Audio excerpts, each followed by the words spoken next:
Hello all, welcome back to the English class. So as you know, we were dealing with the chapter The Ailing Planet, The Green Movement's Role, written by Nani Palkiwala. We already learned that it was an article that was published in the Indian Express in the year 1994. So we already completed the chapter in the previous modules, and in this modules we'll be discussing few important questions and answers which will help you to understand the text better. Let us move on and look at the questions and answers. The first question. Comment on the title of the lesson, The Ailing Planet.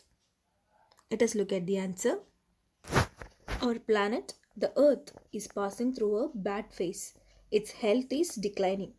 The source of food and other factors necessary for healthy living are drying up. All four chief systems are depleting fast. Fisheries, forest, pasturelands, and agriculture have been overtopped.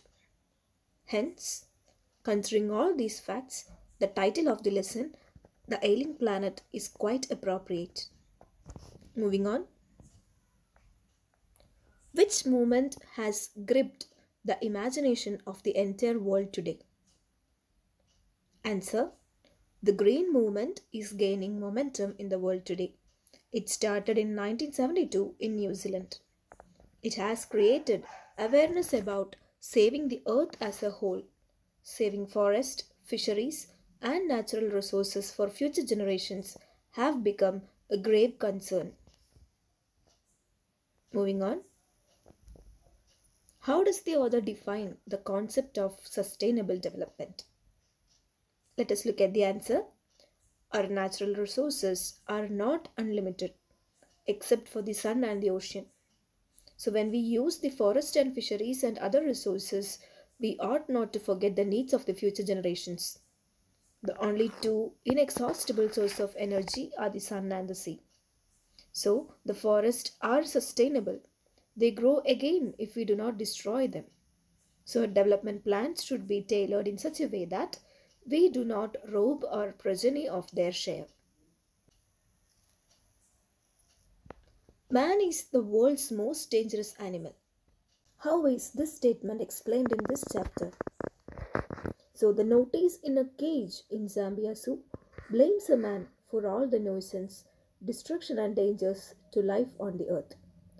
He is overgreedy and ill-natured. So he is harming the air, water and the soil. He is doing more harm to the planet than all the wild animals. In this context, the author is telling that man is the world's most dangerous animal. Let us look at the next question.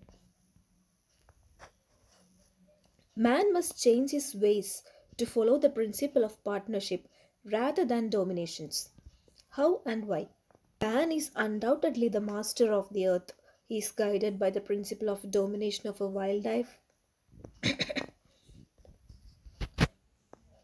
Man is undoubtedly the master of the earth. He is guided by the principle of domination over wildlife, the minerals and food available on the planet. The fact is that he is sharing the earth with millions of other living species. So man has no right to turn it into deserts or wastelands. He has a moral duty to leave it in a healthy state for his successors.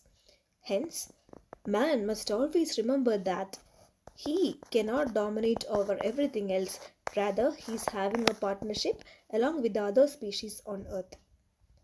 I hope it is clear. Let us look at the next question.